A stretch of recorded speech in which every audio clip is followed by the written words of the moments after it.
Halo teman-teman, gue Aini alias Your Meme.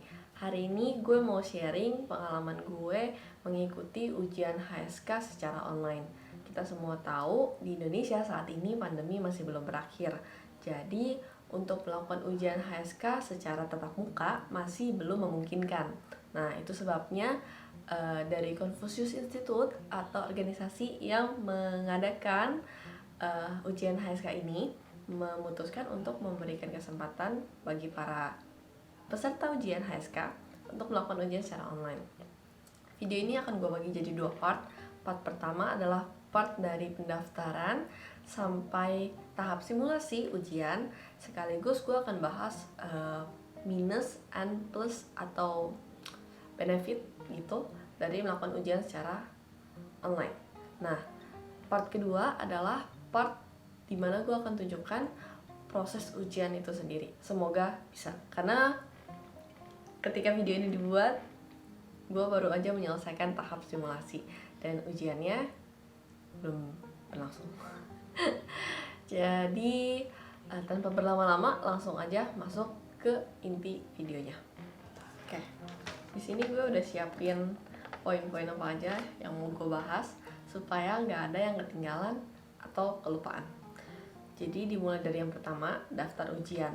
Gue sendiri pada saat daftar ujian dapet link atau channel dari guru Mandarin gue alias Lause.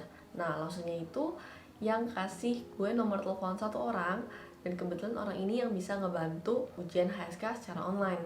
Akhirnya gue kontak orang itu, dan setelah melakukan pembicaraan lewat WhatsApp, dia kirimin gue price list yang isinya daftar harga dan level-level ujian HSK.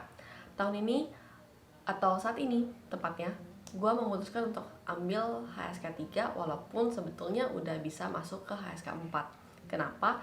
Karena ya gue masih pengen tahu aja sih kalau gue ujian kira-kira HSK 3 gue dapet nilai berapa, kayak gitu. Sesimpel itu aja.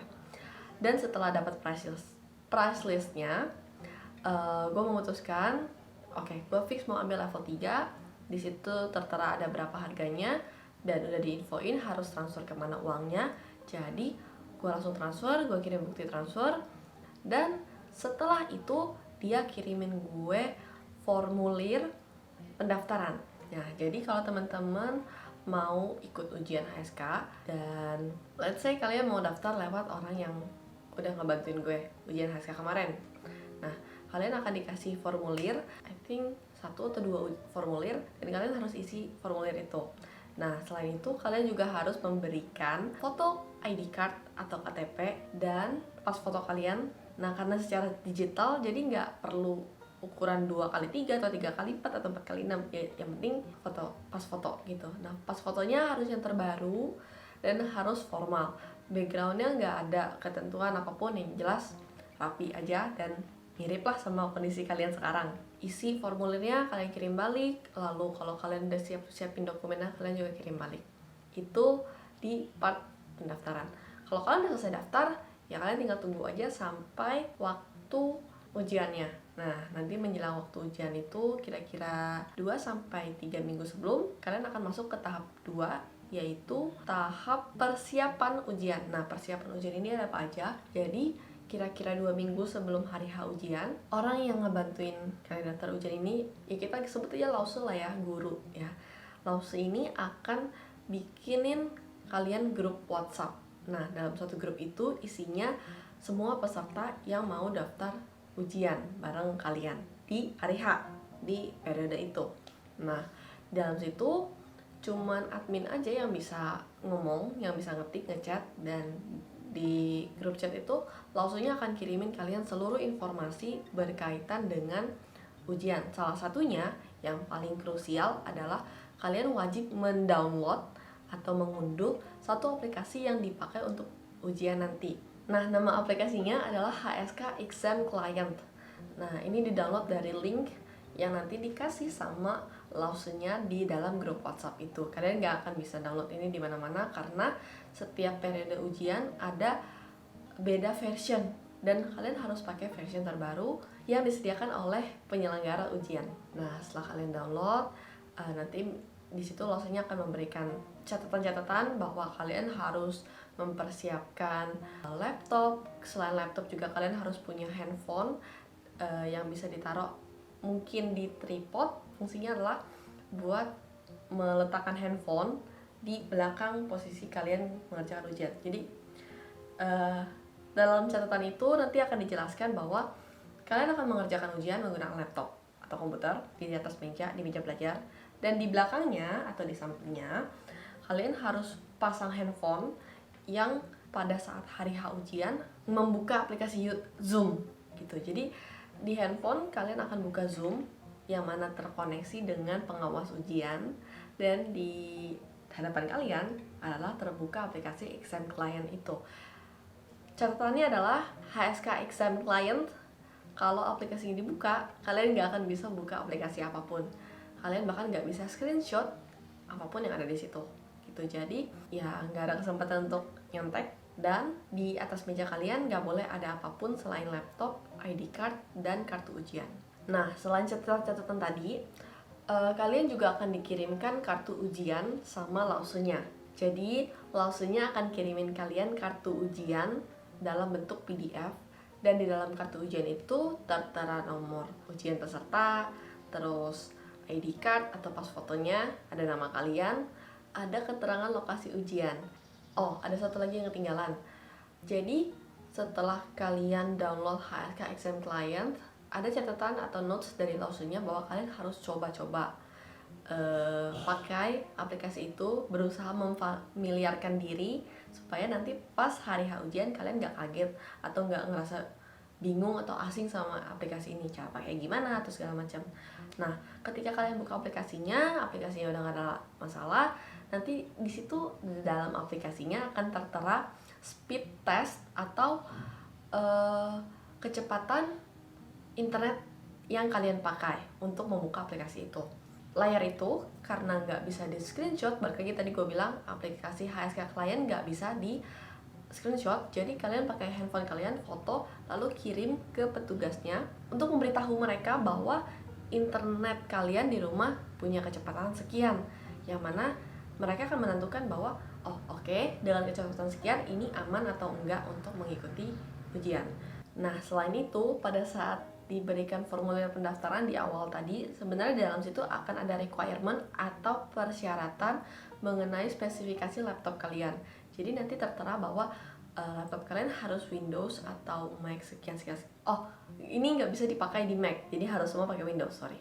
Nah, jadi nanti akan tertera tulisan laptop kalian harus Windows sekian minimal, dengan RAM sekian, dengan prosesor apa, kemudian resolusinya apa, dan kecepatan internet juga ada minimumnya.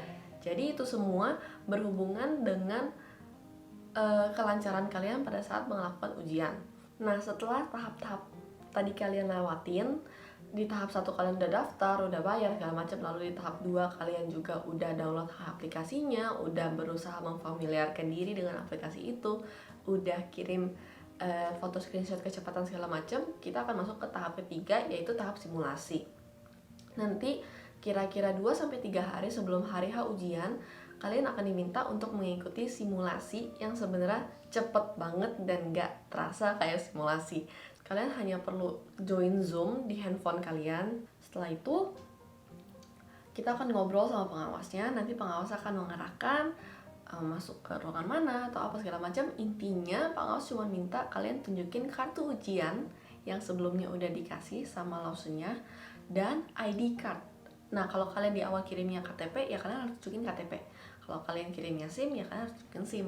Berhubung gue tunjukin KTP, jadi gue tunjukin tadi adalah KTP. Nah, terus pada saat tunjukin kartu ujian, kan gue ikut Zoom-nya dari handphone nih. Nah, gue nggak tahu cara nunjukin kartu ujian dari handphone gimana. Jadi akhirnya gue sebelum gue buka aplikasi HSK Exam Client di laptop, gue buka dulu kartu ujian PDF-nya, lalu dengan HP gue arahkan ke layar laptop, ya gue bilang bahwa Lause ini loh kartu ujian saya gitu. Dan nanti dia akan bilang oke, selesai segala macam. Lalu juga dia minta lihat ID card, udah selesai segala macam, dia akan bilang coba buka aplikasi HSK Client-nya. Kalau memang nggak ada masalah, semua berjalan dengan baik dan lancar, kita boleh keluar dari Zoom itu, alias simulasinya selesai. Kalau untuk gue sendiri, mungkin tadi cuman berlangsung sekitar nggak sampai 10 menit, ya di atas 5 menit dikit lah ya. Jadi sekitar 10 menitan untuk semua itu berlangsung dan I'm done.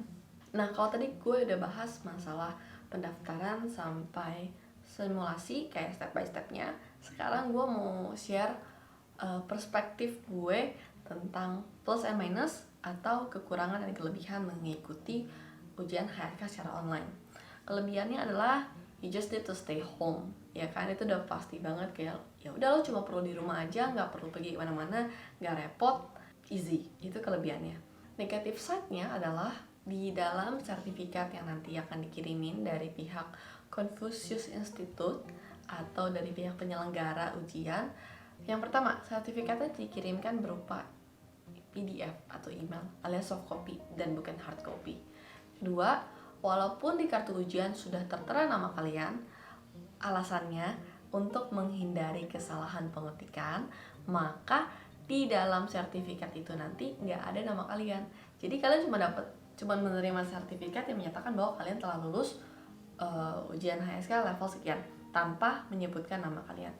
Itu keterangan yang gue dapatkan dari pihak penyelenggara alias lausunya. Bentuk sertifikatnya kayak apa gue juga nggak tahu. Nanti gue akan bikin video update atau video lanjutan tentang itu. Kenapa sertifikat yang gak ada namanya masuk ke dalam minus side atau kekurangan dari mengikuti ujian secara online? Karena gue nggak tahu di luaran itu berlaku seperti ini atau enggak. Yang jelas sertifikat kalau ada nama penerimanya yang pasti akan lebih terasa asli. Kalian gak akan dikira ngada-ngada dan bukti bahwa ya memang orang dengan nama ini telah mengikuti ujian ini. Tapi semoga aja sertifikat yang tanpa ada namanya ini masih bisa diterima dan bisa digunakan di berbagai tempat. Yang jelas untuk gue saat ini, gue mau berpikir bahwa sertifikat cara PDF soft copy yang gak ada namanya itu sebenarnya gak terlalu beneficial, gak terlalu berguna. But anyway, kalau untuk gue saat ini, gue join HSK 3 pure cuman pengen tahu nilainya bisa dapat berapa, karena gue sendiri lagi mempersiapkan HSK 4 supaya lebih pede aja gitu. Kalau HSK 3 gue tahu nilainya sekian, bagus. Jadi kan pas ngerjain HSK 4 lebih pede. Padahal sih ya udah bisa. Jadi begitu perspektif gue terhadap mengikuti ujian HSK secara online. Buat teman-teman yang lagi mempersiapkan ujian HSK juga dan lagi kepo-kepo, akhirnya kalian menemukan video ini, bagaimana caranya mengikuti ujian HSK secara online and anything similar to that. I wish you good luck. Semoga lancar ujiannya, persiapkan diri dengan baik, banyak-banyakin latihan, dan tungguin video part 2 di mana gue akan kasih tunjuk sekilas aja ya, nggak usah lama-lama, proses ujian HSK secara online-nya. And I think that's all for today. See you guys in another video. Bye bye.